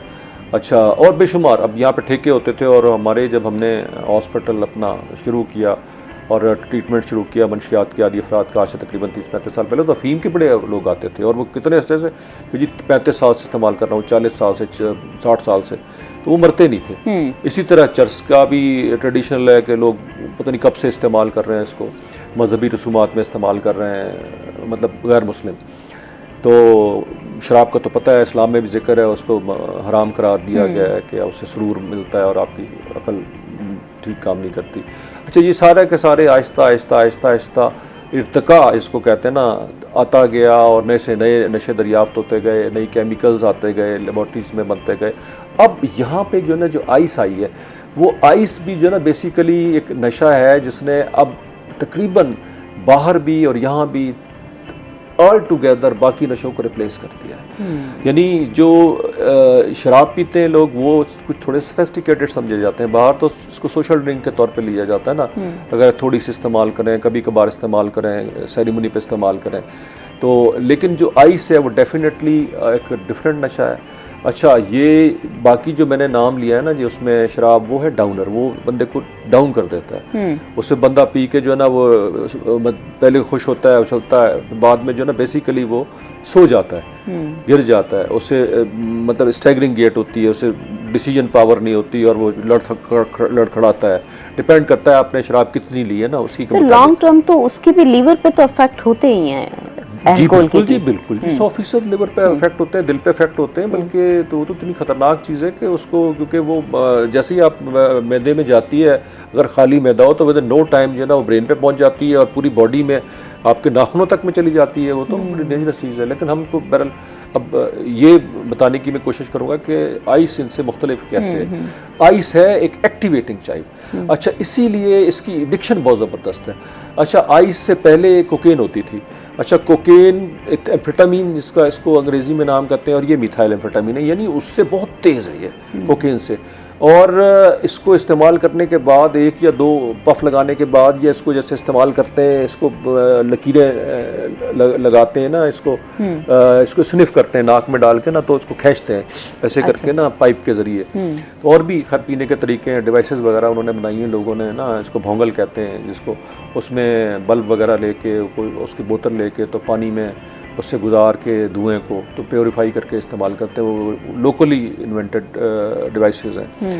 तो एनीवे, जब ये इस्तेमाल करता है तो इसकी एडिक्शन इतनी ज़बरदस्त है कि सिर्फ एक दफ़ा, बल्कि इवन ये कि आपने इस्तेमाल भी नहीं की और आप ऐसी गैदरिंग में बैठे हैं कि जहाँ पे लोग इस्तेमाल कर रहे हैं, आप मुंह पे आपके धुआं आप फेंक रहे हैं, तो इतना उसका जो धुआं भी निकलता है, वो भी अगर आप मुस्तकिल किसी क्लोज छोटी सी जगह पे अगर 5-6 बंदे पी रहे हो तो फिर उसमें भी आपकी मतलब एडिक्शन हो सकती है। अच्छा, हाँ, उसमें फिर ये होता है कि बंदा जो है ना हाई फील करता है, तेज़ फील करता है, अलर्ट फील करता है।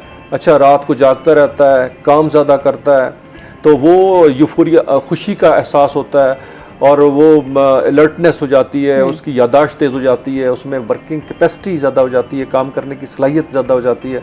तो वो फिर इसी देखें ना, अब इतनी सारी चीज़ें एक दफ़ा उसने इस्तेमाल की या किसी ने कह दिया, एक कश लगाया और या साथ बैठा हुआ तो उसे एहसास हो रहा है कि यार मैं भी। पहले तो एक नशों का तासुर ये होता था कि नशा करने से नींद आती है या बंदा दुनिया से ज़रा एस्केप ले लेता है, लेकिन अभी ये आइस तो बिल्कुल ही डिफरेंट है कि उसमें इंसान ज़्यादा काम करता है, ज़्यादा ये करता है, ये तो बहुत ज़्यादा एडिक्शन की तरफ लेके जाता होगा। जी, ऐसे ही है ना। और यही वजह है कि इसके और भी खैर फ़ायदे हैं। वो उसमें है कि कुछ लोग जब ये इस्तेमाल करते हैं तो जिनको अब बड़ा एक स्ट्रेंज केस में भी आपको बताऊंगा, रिसेंटली मेरे पास एडमिट हुआ है 2-3 दिन पहले ही। ये कुछ थोड़ा सा, जैसे कुछ लोग होते हैं ना, उम्र ज़्यादा हो जाती है तो उनको सेक्सुअल प्रॉब्लम्स हो जाते हैं, तो उसमें भी ये कारआमद है। अच्छा, वो एक साहब है, बिल्कुल ही नमाज भी पढ़ते हैं, सारा कुछ करते हैं, एवरीथिंग इज़ फाइन, लेकिन उनकी एज थोड़ी सी ज़्यादा है। अच्छा, उन्हें किसी ने कहा कि ये फ़ायदेमंद है, उन्होंने उसको इस्तेमाल किया। अच्छा, उससे ये हुआ कि उनको वाकई थोड़ा सा सपोर्ट हुआ। अब वो करते क्या है, उसके एडिक्ट नहीं है वो लेकिन वक्ती सपोर्टिंग तो होती होगी, लेकिन उसके लॉन्ग टर्म क्या नुकसानात हैं, ये थोड़े से बताएं हमें। अच्छा, उसमें बिल्कुल आप सही कह रही हैं कि अब मेरे पास कई लोग आते हैं, कहते हैं जी कब से हम इस्तेमाल कर रहे हैं, कहते हैं कि हम ये नशा 10 साल से इस्तेमाल कर रहे हैं, लेकिन करते कभी कभार हैं। अच्छा, उसमें होता ये है कि जब इस्तेमाल करते हैं तो एक इसमें एकदम से दिमाग में केमिकल होता है खुशी का केमिकल, उसे हम डोपामीन कहते हैं, वो एकदम से ऊपर चला जाता है। और वो इसमें आप अंदाज़ा लगाएं कि जैसे आप कोई भी चीज़ जो होती है ना जिससे हमें मोटिवेशन होती है, मिसाल के तौर पे प्यास लगी है, अब मैं उठा के और ये पानी का गिलास लेता हूँ और मैं एक सिप लगाता हूँ,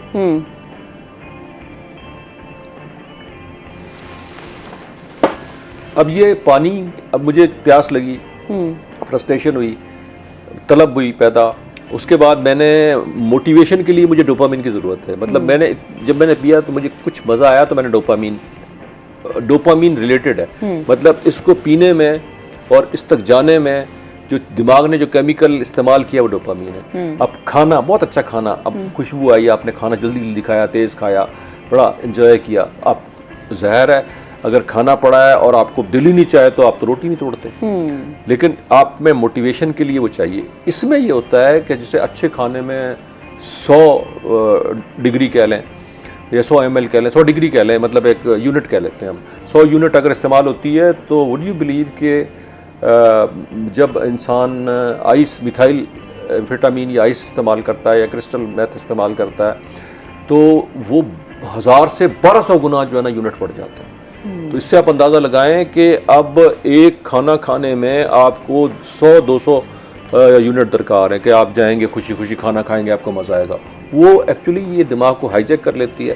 अब आप देखेंगे कोई चीज़ आप खाएंगे तो आपको मज़ा आएगा, आप कहीं जाएंगे तो मज़ा आएगा, आप किसी खुशी से डांस करेंगे तो आपको मज़ा आएगा, आता है ना। लोगों शादी ब्याह पे हमारे यहाँ भंगड़े डालते हैं लोग, नाचते हैं तो मज़ा आता है ना जी, तो खेलते हैं तो उसमें मज़ा आता है, एंजॉय करता है बंदा, अच्छे जगह जाता है उसमें आपको एंजॉय करता है। अब इसमें जो है ना, अब वहाँ पे स्टिमुलस नहीं है, कोई चीज़ नहीं है बाहर, ना खाना है ना कुछ है, अच्छा दिमाग को हाईजैक कर लिया है, जैसे नशा किया है उसने, जाकर जो ब्रेन में एक सर्टन एरियाज हैं उनमें केमिकल जो है ये ब्रेन केमिकल, उसको इसने वहाँ से उसको स्क्वीज़ किया है और वो ब्रेन में फैल गया है और आप जनाब खुश खुश फिर रहे हैं। अच्छा उसके बाद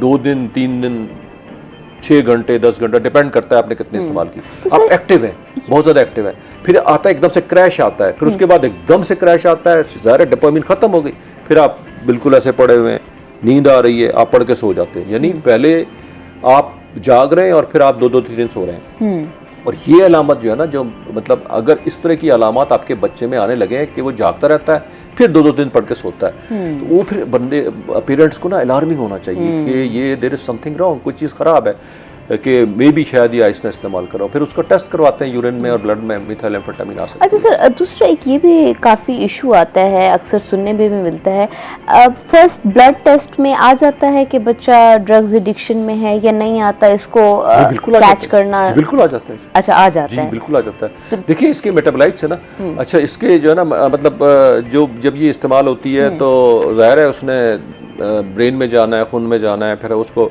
हमारे ब्रेन ने जहर को निकालना है, तो वो आपके यूरिन में, यूरिन के ज़रिए जो है ना वो निकल जाती है, और जैसे ही आप उसको टेस्ट करते हैं तो यूरिन में आ जाती है, या आपको ब्लड में चेक करना चाहिए, ब्लड में आ जाती है।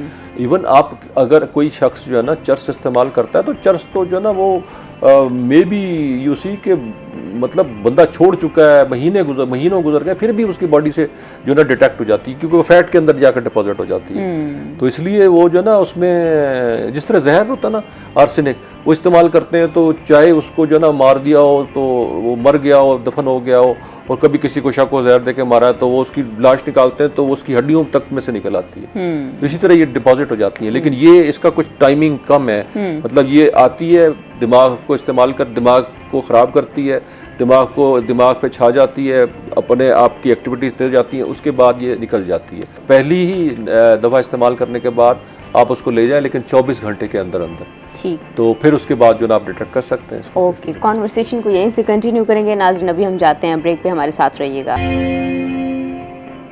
वेलकम बैक नाज़रीन, हम आइस के ऊपर बात कर रहे थे, हमारे साथ डॉक्टर अनीस जमान मौजूद हैं। अच्छा सर, एक तो ये भी बताएं साथ में कि आइस ड्रग्स खामोश कातिल कैसे है? एक तो वक्ती तौर पर वो मूड को एलिवेट तो कर देती है, इंसान खुश भी हो जाता है, डोपामिन भी रिलीज़ हो जाता है, लेकिन खामोश कातिल किस तरह से है? देखिए खामोश कातिल, मैं इसको खामोश कातिल तो नहीं कहूँगा, ये तो बल्कि बड़ा स्क्रीचिंग किस्म का, बड़ा मतलब वो है कि जो बंदे को नचाता है, उसे चीखता है, बंदा चिल्लाता है, नाचता है, गाता है, उसके बाद मर जाता है वो।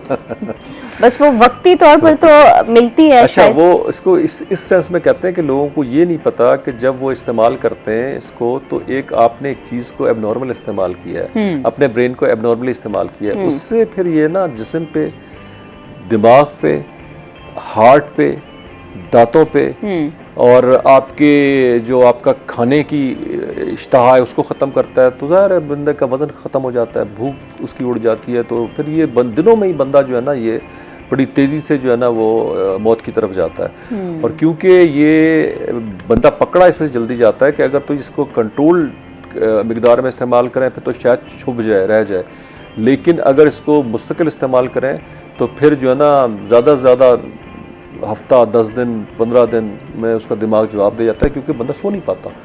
तो जब सो नहीं पाता तो फिर ज़ाहिर है फिर उसको खुदकुशी के ख्याल आते हैं, फिर उसको पैरानोया हो जाता है कि कोई मुझे देख रहा है, कोई मेरे पीछे चल रहा है, तो ये मेरी बीवी जो है ना ये ठीक नहीं है, इसके ताल्लुकात हैं, या मेरे भाई बहन जो है ना वो मुझे मारने के लिए पीछे पीछे आ रहे हैं। तो वो is got firm belief, is got false and firm belief कि ये लोग वाकई मुझे मारने लगे। आप उससे बहस करें, भाई ऐसी कोई बात नहीं है, लेकिन आप यू कैन नॉट, क्योंकि ही इज गॉन क्रेजी, वो पागल हो चुका है, उसका दिमाग काम करना छोड़ गया है। सोचने की जो कैपेबिलिटी होती है, सलाहियत होती है, उस पर असरअंदाज होती है। जी बिल्कुल, असरअंदाज नहीं होती, पागलपन की तरफ लेके जाती है। थोड़ी इस्तेमाल करें तो बंदे में ज़्यादा ओवर टारगेट हो जाता है, बात ज़्यादा करता है, बोलता चला जाता है।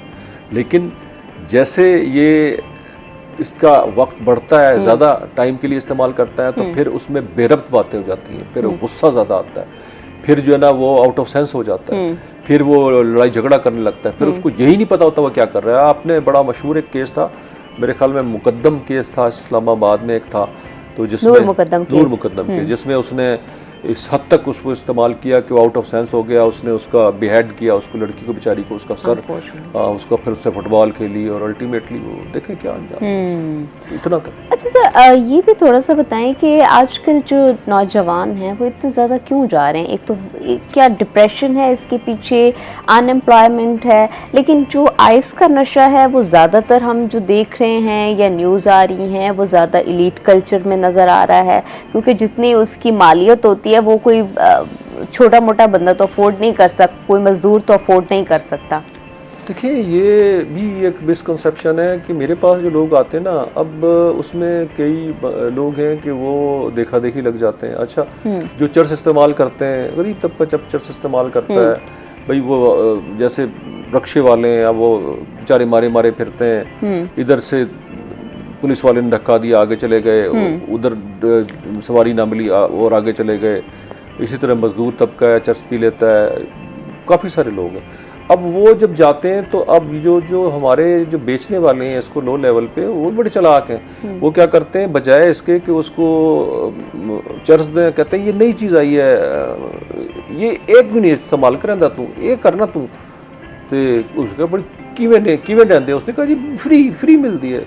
मतलब उनको अंग्रेज़ी में, उर्दू में, हर तरह से वो कहते हैं ये फ्री मिलती है। जब वो इस्तेमाल करते हैं वो चर्स की बजाय आइस, तो उसके आइस ज़ाहिर है बहुत ताकतवर चीज़ है, उसके आदी हो जाते हैं। गरीबों में भी है, अमीरों में भी है, स्टूडेंट्स में भी है और हायर क्लास में भी है, लेकिन बहुत हायर क्लास इस्तेमाल इसको नहीं करती, कम करती है, उतने बेवकूफ़ नहीं है। हमारे जो बहुत समझदार लोग हैं वो इतने बेवकूफ़ नहीं है, वो बहुत समझदार हैं, वो कोकेन इस्तेमाल करते हैं। और इस्लामाबाद में जो कोकेन है, जिसे कोक कहते हैं, वो उसकी मेरे ख्याल में 30-40 हज़ार रुपये ग्राम है, वो 30 से 40 हज़ार रुपये ग्राम है। और उसकी सर्टन मिकदार होती है कि उसमें 2-3 ग्राम की जो पुड़ी होती है, जो चीज़ होती है, वो 3-3, 4-4 लाख में मिलती है इस्लामाबाद में, और वो पार्टीज में इस्तेमाल होती है। और वो सारी जो लीड पार्टी है वो ये आइस कहती है, तो घटिया चीज़ है बहुत, मतलब बिलियनर्स जो हैं वो इससे ड्रग ऑफ बिलियनर्स कोकेन, ये हर चीज़ बंदा इस्तेमाल कर लेता है। अच्छा, उसकी वजह ये है कि जब एक दफ़ा बंदे को लगा देना जी,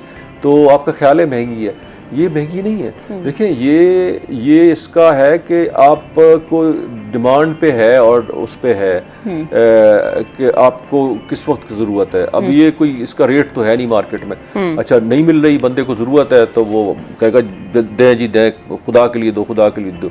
और उसकी मर्जी है, उसको 100 रुपये पे बेचे, 200 पे बेचे, 300 रुपये, 1000 पे बेचे। अच्छा, लेकिन सर ये बताएं कि जो एक शख्स है वो कितने अरसे में, अगर किसी ऐसी कंपनी में बैठे हो, ड्रग्स का इस्तेमाल करते हों, तो वो भी नशे का आदी बन जाता है? इसका जवाब लेंगे, लेकिन अभी हम ब्रेक पे जा रहे हैं नाज़रीन। हम कॉन्वर्सेशन को यहीं से कंटिन्यू करेंगे दोबारा। अभी हम जाते हैं ब्रेक पे, हमारे साथ रहिएगा। वेलकम बैक नाज़रीन। इससे पहले हम ड्रग्स के ऊपर बात कर रहे थे, अभी थोड़ी सी वेदर के ऊपर बात कर लेते हैं। डेफिनेटली जो मौसम है वो मुल्तान का गर्म रहता है, और दूसरा ये है कि अभी फिर भी मौसम कुछ बेहतर हो गया है, लेकिन ईद पर जो था लोगों का यही गिला था कि बड़ा मज़ा किरकिरा हो गया क्योंकि मौसम खासा गर्म रहा है। तो वेदर पर हम अपडेट कर रहे हैं हसन मलिक जी। हसन, अपडेट कीजिएगा। मौसम के हवाले से बात की जाए तो मुल्तान शहर का मतलब आज सुबह सवेरे से जुज़वी तौर पर अबर आलूद रहने के साथ साथ गर्द आलूद रहता हुआ दिखाई दे रहा है। गुज़िश्ता हफ्ते की बात की जाए तो गुज़िश्ता हफ्ते तो गर्मी की शिद्दत अपने जोबन पर जाती हुई दिखाई दे रही थी। इवन के फील्स लाइक टेम्परेचर 50 से 51 डिग्री सेंटीग्रेड को छूता हुआ भी दिखाई दे रहा था। लेकिन अगर आज 1 जून के हवाले से बात की जाए तो आज मौसम कुछ हद तक बेहतर और यकसर तब्दील रहता हुआ दिखाई दे रहा है। चूँकि गर्द आलूद हवाएँ चलने का सिलसिला जारी है, हल्के फुल्के बादल भी आसमान पर रहते हुए दिखाई दे रहे हैं। तो जहाँ एक तरफ गर्द आलूद है मतलब, वहीं दूसरी जानिब जुज़वी तौर पर अबर आलूद रहने की वजह से मौसम कुछ हद तक बेहतर रहता हुआ दिखाई दे रहा है। आज अगर शहर के कम से कम दर्जा हरारत की बात की जाए तो आज मुल्तान शहर का कम से कम दर्जा हरारत 30 डिग्री सेंटीग्रेड पर रिकॉर्ड किया गया, जबकि ज़्यादा से ज़्यादा दर्जा हरारत आज शहर और गिरदोनवा का 41 से 42 डिग्री सेंटीग्रेड को छूता हुआ दिखाई देगा। महकमा मौसमियात की जानिब से ये कहा जा रहा है कि आने वाले दिनों में रमा हफ्ते में मुल्तान शहर और गिरदोनवा में गरज चमक के साथ मूसलाधार बारिश के इम्कान ज़ाहिर किए जा रहे हैं। परसों से बारिशों का सिलसिला दाखिल होगा जो कि 2 रोज़ पर मुश्तमिल होगा, और ये कहा जा रहा है कि जहाँ एक तरफ गरज चमक के साथ मूसलाधार बारिश रहती हुई दिखाई देगी तो वहीं दूसरी जानिब हल्की फुल्की हवा चलने की वजह से मौसम भी कुछ हद तक बेहतर रहता हुआ दिखाई देगा और दर्जा हरारत में भी नुमाया हद तक कमी रहती हुई दिखाई देगी। इसी के साथ ही अगर जनूब पंजाब के दीगर शहरों की बात की जाए तो दीगर शहरों में मुजफ्फरगढ़ का कम से कम दर्जा हरारत 29 डिग्री सेंटीग्रेड पर रिकॉर्ड किया गया, जबकि ज़्यादा से ज़्यादा दर्जा हरारत 39 डिग्री सेंटीग्रेड को छूता हुआ दिखाई देगा। डीजी खान और रहीम यार खान का कम से कम दर्जा हरारत 29 डिग्री सेंटीग्रेड है, जबकि ज़्यादा से ज़्यादा दर्जा हरारत 41 डिग्री सेंटीग्रेड को छूता हुआ दिखाई देगा। आइंदा 24 घंटों के हवाले से बात की जाए तो आइंदा 24 घंटों के दौरान मुल्तान समेत जनूब पंजाब के दीगर शहरों का मतला एक तरफ जुज़वी तौर पर अबर आलूद रहता हुआ दिखाई देगा तो वहीं दूसरी जानिब हल्की गर्द आलूद हवाएँ चलने की वजह से मौसम भी खुशगवार रहता हुआ दिखाई देगा। जी, बहुत शुक्रिया हसन वेदर पर अपडेट करने के लिए। अभी मौसम थोड़ा सा बेहतर है तो मुल्तानी भी थोड़ा सा वेदर को एंजॉय कर लें, क्योंकि पहले बहुत ज़्यादा गर्मी थी। तो अब दोबारा हम बात करते हैं ड्रग्स के ऊपर। जैसे हम बात कर रहे थे कि कितने अरसे में जो इंसान है वो नशे का आदी हो जाता है अगर वो इस कंपनी में, इस तरह की कंपनी में बैठता है जहाँ पर लोग नशा करते हैं, ड्रग्स एडिक्शन में हैं इन्वॉल्व, तो कितना टाइम लगता है कि वो भी अगर नहीं भी करता तो इन्वॉल्व हो जाएगा? I think just once, even just once, एक दफ़ा में। अच्छा, एक दफ़ा में अगर ऐसी कंपनी में बच्चा बैठता है? हाँ। अच्छा। उसकी वजह ये है कि देखिए उसको पे डिपेंड करता है कि वो जो शख्स है उसके रुझानात क्या हैं। अच्छा, और उसका पहला तजुर्बा जो है उसमें उसका जो जिसे हम कहते हैं ना a good ride and a bad ride, नशे में एक टर्म इस्तेमाल होती है झूठा, कि यानी नशा करने के बाद जो झूठा आया, जो मज़ा आया, तो वो कैसा था। अगर आपको जैसे हेरोइन इस्तेमाल करते थे लोग तो वो कहते थे कि सर जब भी हमने इस्तेमाल की इसको हेरोइन तो हमें उबकाइयाँ उल्टियाँ शुरू हो जाती थी, तो हेरोइन हमें कहती थी छोड़ दो ना, मुझे ना करो। लेकिन ये जो आइस है ये कभी ये नहीं कहती कि मुझे ना करो। ये जब भी इस्तेमाल करता है बंदा थोड़ी मिकदार में तो उसका दिमाग अलर्ट हो जाता है। अच्छा, अगर वो इस मकसद के लिए इस्तेमाल कर रहा है कि वो उसने तैयारी करनी है, पढ़ना है, अलर्ट रहना है, तो वो स्टूडेंट इस्तेमाल करेगा, सारी रात जागता रहेगा, या उसने फंक्शन में जाना है, सारी रात डांस करना है, तो उसे बड़ा मज़ा आएगा। तो वो उसमें फिर उसके चांसेस हैं कि वो दोबारा अगले दिन इस्तेमाल करे, तीसरे दिन इस्तेमाल करे, चौथे दिन इस्तेमाल करे और फिर वो मुस्तकिल इस्तेमाल करे। ये भी हो सकता है कि वो एक दफ़ा इस्तेमाल करने के बाद वो उसको समझे कि ये एक नॉर्मल चीज़ है और ये मैं ज़रूरत से ज़्यादा ही अलर्ट हो गया था और मुझे जो है ना जब इसका मैं ख़त्म हुआ, ये नशे का असर ख़त्म हुआ, मतलब 12 घंटे के बाद या 24 घंटे के बाद रियलाइज हो जाए, तो उसके बाद नहीं, उसके बाद ना उसको जो है ना वो नींद आई बहुत ज़्यादा और पढ़ के सो गया। तो उसने कहा नहीं नहीं यार ये तो ठीक चीज़ नहीं है, क्योंकि देखें मैं ठीक है एक दिन तो मैं जागा हूँ लेकिन एक दिन तो मैं सोया हूँ, तो मेरे तो एग्ज़ाम की तैयारी नहीं हो सकती। ये डिपेंड करता है कि वो उसकी दिमाग क्या परसीव कर रहा है, उससे डिपेंड करता है। डिपेंड करता अच्छा सर, ये भी थोड़ा सा बताएं कि इससे जो जहनी बीमारियां हैं, मेंटल कैपेबिलिटी पे कैसे असर होता है? कौन कौन सी जो डिजीज़ेस हैं आइस के नशे से जन्म लेती हैं? अच्छा, इसमें जो पर्टिकुलरली हम एक टर्म यूज़ करते हैं, बड़ी वाइड टर्म है, दैट्स कॉल्ड ड्रग इंड्यूस साइकोसिस। यानी वो बीमारियां जो मंशियात के इस्तेमाल से इंसान के दिमाग में खलल डालती हैं, उनको हम कॉमन लोगों के लिए कहते हैं कि ये वो बीमारियां हैं। अच्छा, ये हेरोइन में बहुत कम है, अफीम में कम है, चर्स में बहुत ज़्यादा है और आइस में बहुत ही ज़्यादा है। तकरीबन आइस तकरीबन मेरे ख्याल में अगर ज़्यादा इस्तेमाल की जाए तो मेरा ख्याल है कि 100% केसेस में दिमाग को फारिग कर देती है। ज़्यादा इस्तेमाल करें और मुस्तकिल इस्तेमाल करें वो बड़ी जल्दी करती है। अच्छा, लेकिन क्रॉनिक इस्तेमाल करें तो उसके अपने नुकसान आते हैं। अच्छा, इसमें उसमें यह था कि किसी ज़माने में ये कहते थे कि 5 साल के अंदर अंदर बंदा मर जाता है, लेकिन ऐसी बात नहीं है। तो क्रॉनिक इस्तेमाल करने वाले जो है ना वो तकरीबन 10-10 साल तक अभी जो है ना वो देखा गया है कि वो अभी तक हैं। मुस्तकिल भी इस्तेमाल करते हैं, थोड़ी इस्तेमाल करते हैं, लेकिन वो हयात है। लेकिन ये दिमाग को तो डेफिनेटली जो है ना वो ख़राब करेगी। अच्छा, कोई लोग जो है ना ज़्यादा बातें करते हैं। अच्छा सर, एक कॉलर लाइन पर है तो कॉलर ले लेते हैं जी। अस्सलाम वालेकुम, कौन बात कर रहे हैं और कहाँ से बात कर रहे हैं? जाहिदा प्रवीण बात कर रही हूँ, बुरे वाला। ओके, सवाल कीजिएगा। इलाज के बारे में ही मैंने पूछना था ना, कोई इलाज है जिससे वो ना करे? ठीक है, आपका सवाल आ गया सर। वो कह रहे हैं कि इलाज के बारे में पूछना था कि रोका कैसे जाए। देखें, पहले हमने ये कहा था कि ये इसको किस तरह जो है ना ये मतलब ये क्या वजह है कि लोग इस्तेमाल करते हैं। तो मैंने कहा था कि एक ही वजह है कि ये इसकी अवेलेबिलिटी है, ना ये होगी ना इस्तेमाल करेंगे। अब ये क्यों नहीं होती, यहाँ तक कौन लोग हैं कि जो जिनको चाहिए कि ये यहाँ ना इसको ख़रीदा जाए, ना बेचा जाए, ना इस्तेमाल किया जाए। मेरे ख्याल में हमारी लॉ इन्फोर्समेंट एजेंसीज हैं, पुलिस है इसमें और एंटी नारकोटिक फोर्स है वगैरह वगैरह, वो अपनी कर रहे हैं, खदमात अंजाम दे रहे हैं और बड़े अच्छे तरीके से कर रहे हैं। तो लेकिन इसका इलाज डेफिनेटली एक बीमारी जब इंसान बीमार हम लोग कहते हैं इसको, साइकेट्री की टर्म में हमारे जो है इसको हम कहते हैं कि ये लोग बीमार लोग हैं। ये नशे के आदी नहीं, बीमार हैं। ये आदी नहीं होते, ये बीमार होते हैं। क्योंकि एक बंदा जो है ना उस पर होश हवास में ही नहीं है, मार रहा है पीट रहा है तो पागल ही है ना, ये मतलब नॉनसेंस, उसमें उसको दिमाग में बीमारी पैदा होगी ना।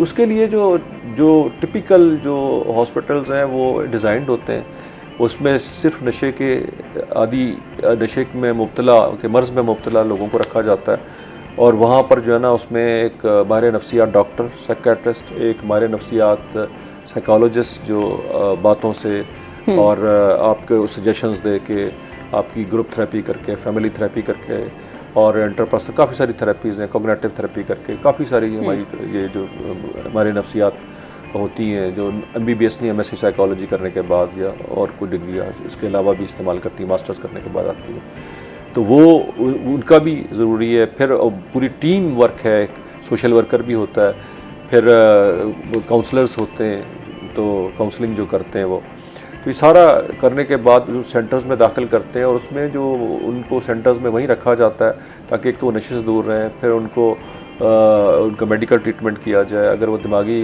मर्ज़ में मुब्तला है तो उसको दवाइयाँ दी जाएँ, उसकी नींद बेहतर की जाए, उसके बाद उसकी मतलब अगर वो कमज़ोर हो गया, ज़ाहिर है वो खाते पीते कम है तो कमज़ोर हो जाते हैं, उसकी सेहत बहाल की जाए।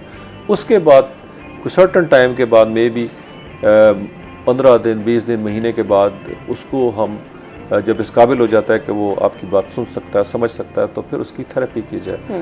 तो वो थेरेपी मेन रोल है। तो उसके बाद थेरेपी करने के बाद उसको महीने, 2 महीने या 3 महीने के बाद रिहेबिलिटेशन सेंटर से छुट्टी दे दी जाए और बाहर जाके फिर उसके साथ कॉन्टेक्ट किया जाए, उसको फॉलोअप पे बुलाया जाए और फिर उसकी वालिदैन की जिम्मेदारी है कि उसको दूर रखें। लेकिन मैं एक और बात यहाँ कहना चाहता हूँ कि जो रिहेबिलिटेशन सेंटर है या मनशियात के सेंटर्स खुले हुए, बड़े अफसोस की बात के साथ ये कहना पड़ता है कि ये बाकायदा एक आर्ट है, मतलब एक मेडिकल ट्रीटमेंट के साथ एक आर्ट है कि यानी एक शख्स को इतना अच्छी तरह उसका कम्युनिकेशन स्किल्स इतनी अच्छी होनी चाहिए कि वो अपने उसकी पर्सनैलिटी और बाकी चीज़ें कि मरीज़ जो है ना उससे मुतासर होकर उसकी बात को एक्सेप्ट करे। उसमें हमारे रिलीजियस जो स्कॉलर्स हैं वो उनका भी रोल है।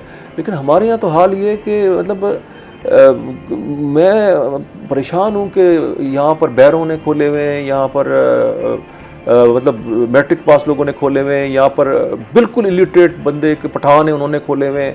यानी उन्होंने काफ़ी सारे लोगों को लिया, उनको इकट्ठा कर दिया, उनको बंद कर दिया, उनको मतलब मारा पीटा, उनको डंडे मारे, उनको खाना दिया ना दिया। अच्छा क्या है जी, बस आप थोड़े बहुत पैसे दे दें, हम इसको डंडे से ठीक कर लेंगे, ना कोई डॉक्टर है ना कुछ है।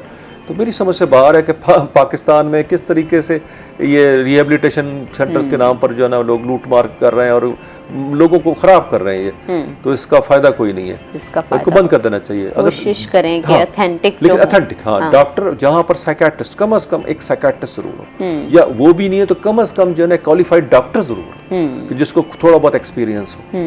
तो वो उस सेंटर्स में जाए, उसको देखे, उनके पूरा जो फैकल्टीज़ हैं, जो लोग उसको ट्रीटमेंट करते हैं, उसको आपको नज़र आ जाएगा कि एक छोटा सा कहीं घर लिया। तो क्योंकि मैं कई लोगों को यहाँ भी जानता हूँ और इसके अलावा भी जानता हूँ पूरे पाकिस्तान में कि मेरा एक बहरा था, नहीं सिक्योरिटी में चौकीदार टाइप था। अच्छा वो उसने जाके खोल लिया, उसको उन्होंने फिर पब्लिक हेल्थ कमीशन वालों ने बंद किया। तो कहता है मैंने डॉक्टर ने इसके पास काम किया, मुझे ना पकड़ो खुदा के लिए। उन्होंने कहा भाई तूने काम तो किया, तो क्या काम किया, तू तो बहरा था वहाँ पे। तो इसी तरह मेरा एक वो था, दूसरे सिक्योरिटी में काम करता था, फिर मैंने उसे मैनेजर बना दिया।